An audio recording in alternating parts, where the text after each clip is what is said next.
So, as somebody that's experienced possession and all those type of things in the spiritual realm, I've seen it in my dreams. I, kid running around. I've seen it in my dreams. I've seen how it feels on your body. Look up Tai Chi, um, any type of flow work. You'll be able to get that out of your system.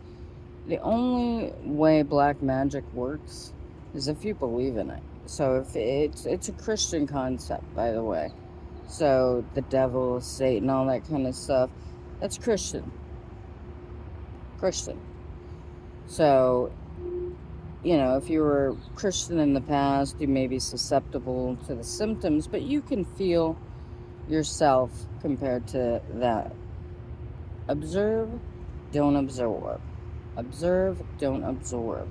Practice my energy, that energy. My energy, their energy. You know, and then take a step back and look at it. Say, oh, okay, so this is what that is. Just observe it. Because as a Buddhist, I know that we're all, including all these cultures and everything like that. But you don't have to be victim to it. People that have to take control or take power over other people or direct other people's lives and, some fairy tale, Disney World illusion land, that just indicates that they feel like they have no power over themselves.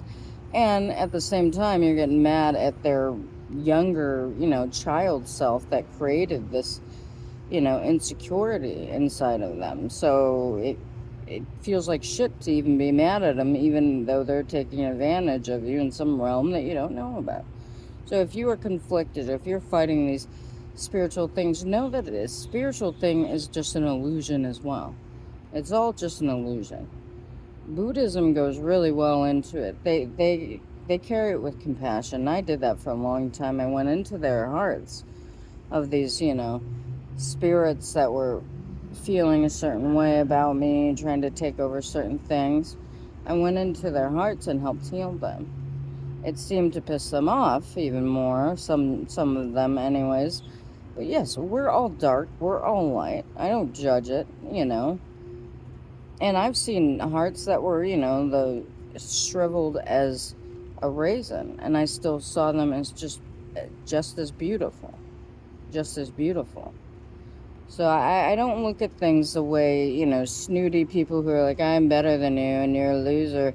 Look at it. I don't see it the same way at all. I think everyone's beautiful, even the dark, even the light. I love them all. And, I find out where in their heart where it's at, and I show them, and I show them how to heal it if they want to heal it. I show them to just be present with that part of them if they want to. If they don't want to, I respect it. And I stay present with their younger child self that built this, monster around something. And I walk away and I say, hey, they'll look at you at one point. I think if we all get better, we get better, we get better together. It's not some separate thing. We're not some separate thing from each other. Like, oh, man, why is she so pretty? Ah. And that's what I kept hearing and stuff in my dreams when it came to this kind of stuff. But when you look at it, it's what are you yelling at? What are you worried about? We're all one. We're all one. What does it matter if you win a race, if you have to, beat someone else down to do it and then pretend to be that person that you beat down? Those games are weird to me. But some people understand them. Some people want to be in them. Some people just want money, fame, they want every carrot you can get. Carl Jung said, take the carrot, go into why you took the carrot, and then let it go. And that's what I did. And you do level up in your knowing of self. You don't level up in some 3D world like, ooh, I got money, what up? You don't. You got to see why the carrot is there.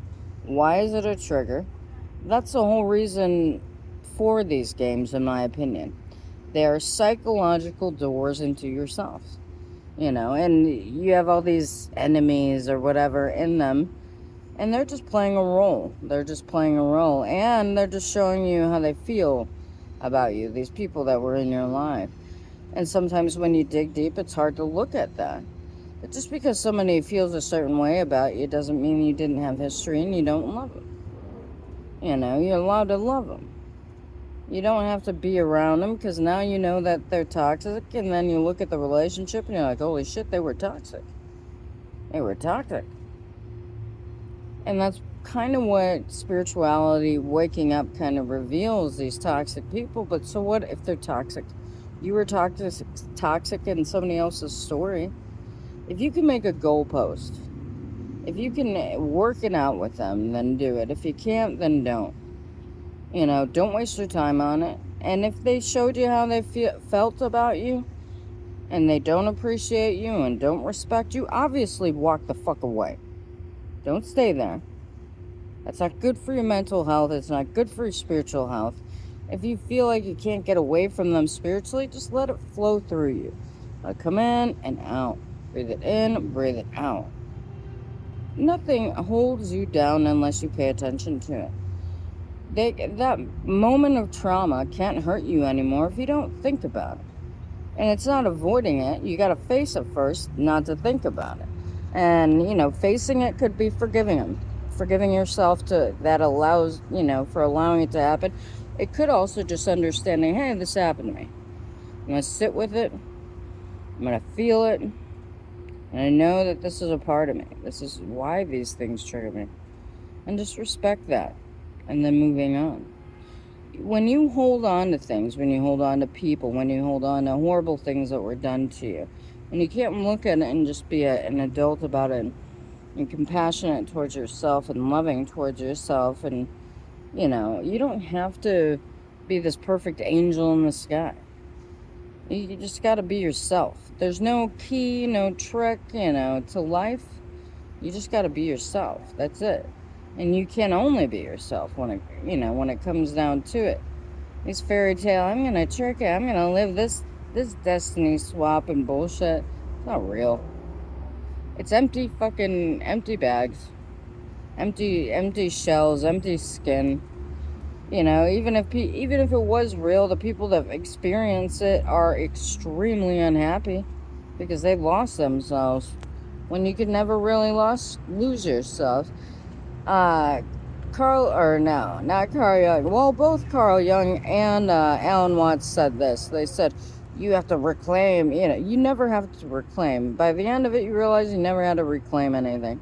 You're a whole to begin with, you're a whole now. You never had to reclaim anything. You never had to claim your fucking crown or any of that bullshit. All that's bullshit. It's all who you are. You know?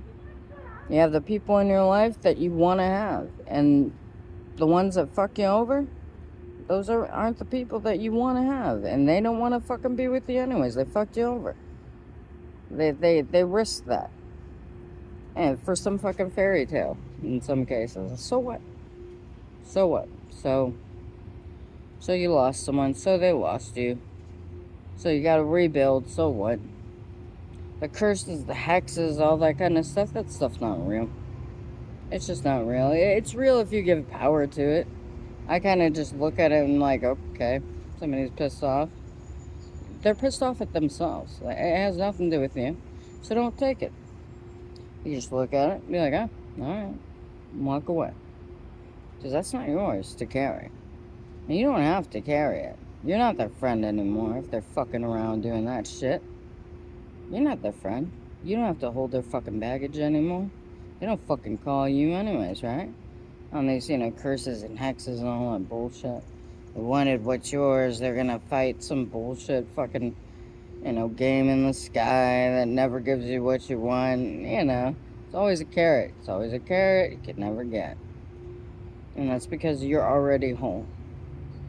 I don't look at relationships to complete me. I respect people where they're at as they are. Just like I respect myself where I am at as, where I'm at. Whether I'm fucked up or not, whether I'm light or dark in the moment, I respect it. There's a lot of things I didn't try in life, and I may try, I may not. But when it comes down to all that, the judgment of others and everyone trying to gaslight you, I've been seeing a lot of this shit on the internet. So the fuck what? You're whole just the way you are. You don't have to wear a fucking mask for anybody. Money's not worth shit. It's only worth as much as you give it. You know, doesn't matter if you lose everything. Trust me, I did. Just trying to figure this psychological, spiritual stuff out. Doesn't matter if you lose everything. Because you still are here. You still got yourself. Doesn't matter if you lose everybody. You still got yourself. I learned to be my own best friend. I learned to comfort myself. I learned to heal myself. I learned to go to my darkest, deepest, self. It's not easy shit to look at. Not easy shit to face. It sure as fuck wasn't easy feeling it. But there's something in it. It's well worth going into. It's not... Avoiding it doesn't fucking make it go away. It doesn't make it go away. But carrying it does. Carrying it just brings it up. Makes you relive it every fucking day. So stop reliving it. Just turn around and look at it. Face it. That's all you have to do. You know, these scary monsters that we create for ourselves through our pain, through our trauma. I always thank them for protecting me when they did. You know. Because that's what they did. They were created out of protection. Out of being scared. It's hard to face. So good luck.